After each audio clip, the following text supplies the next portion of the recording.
Welcome back to the channel, and today we're looking at the Titan TTL759CHN chainsaw. This comes mainly from Screwfix, but the one I bought was a return, and I bought this off eBay for £55. So it comes with a sharpener for the chain. Didn't come with a handle. I put the handle on.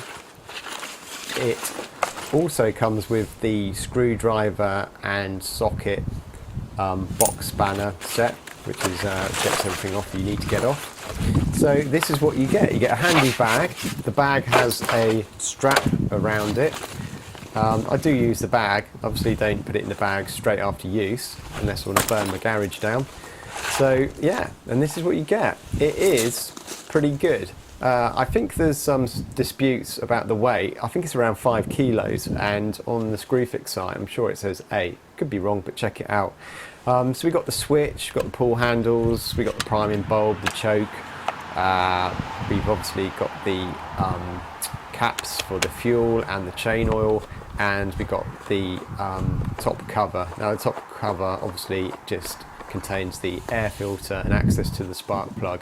And also the carburetor. I'm going to talk about the carburetor later, because this was pretty much the bunch of saws that would bog down on high revs, and in the video you may see this. It's progressively got worse, and we do go on and make a couple of calls to customer support. I had 2 numbers supplied, so we'll talk a bit about that later on. So we're going to look at a demo of the saw, we're going to do some sharpening and see how it all goes. I've got my safety wellies on, I've got my safety gloves, my safety jacket, my safety specs, and I've got some ear defenders that I do actually wear. So this video is for entertainment purposes only. It's not a guide, it certainly isn't a how-to. You need to read up on your health and safety, and also ideally have taken a chainsaw course. I have taken a chainsaw course a long time ago, so I am familiar with these saws and their limitations. This saw was actually used up in a tree, in a harness. It's had wide use. It's probably cut about maybe 5 to 6 tons of timber over the winter so far, and it's only recently it started bogging down a bit. It can also be quite hard to start after it's been refueled, or it's very hot. One other thing, you notice the bar, it's not upside down.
Right, so I hope you enjoyed that cutting. There was the milk truck that flew by me, caught me unawares.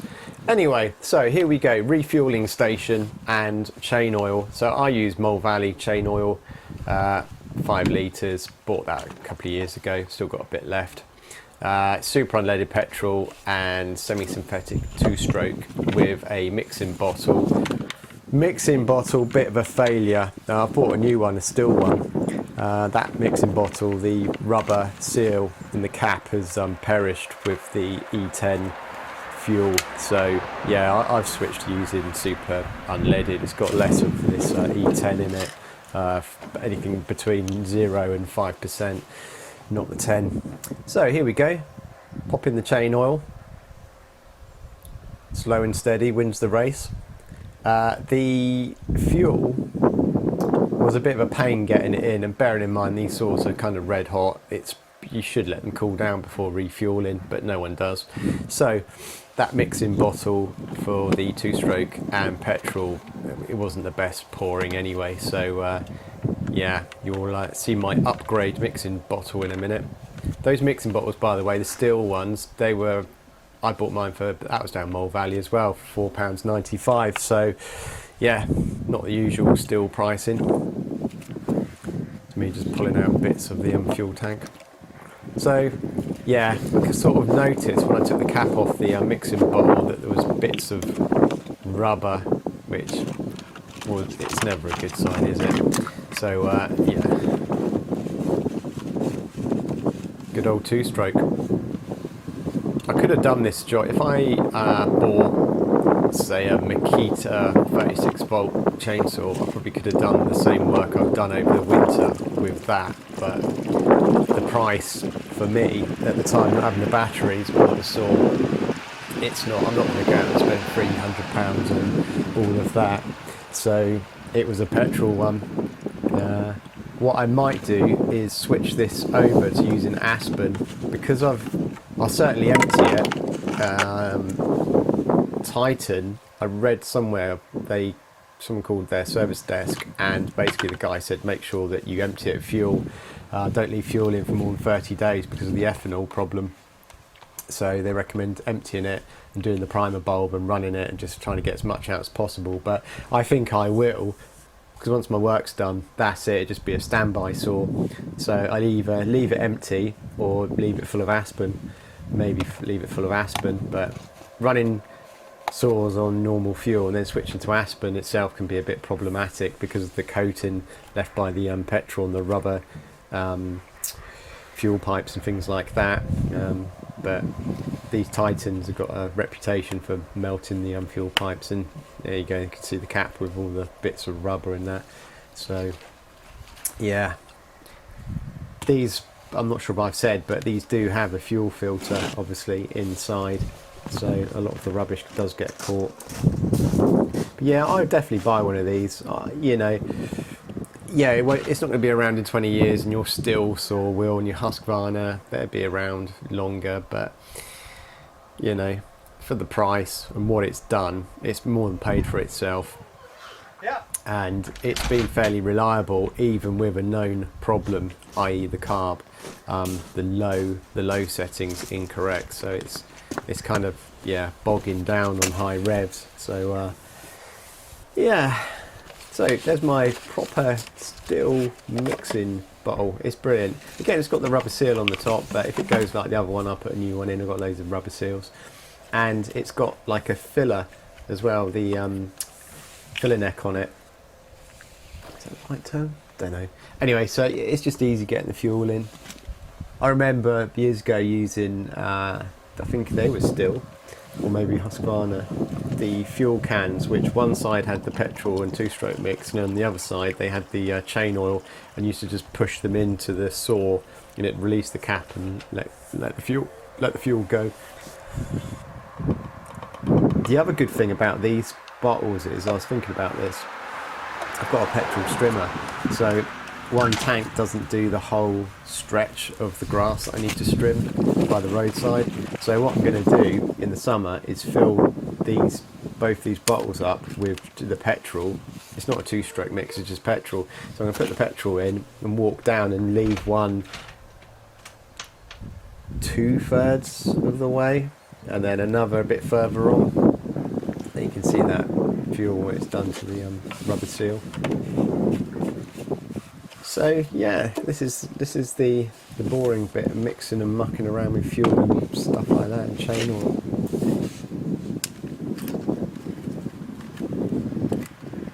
So we're going to get back on it in a minute. Just going to chuck this fuel in and do some more cutting, and then I'll talk about the support calls that I made.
Oh hiya, I've got a Titan chainsaw, it's a TTL759.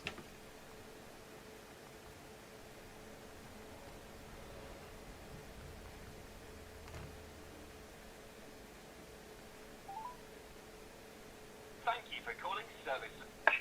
All of our agents are currently taking other calls. Please continue to hold and your call will be answered shortly. For us to assist you in the best way possible, please ensure you have the make and model of your machine ready.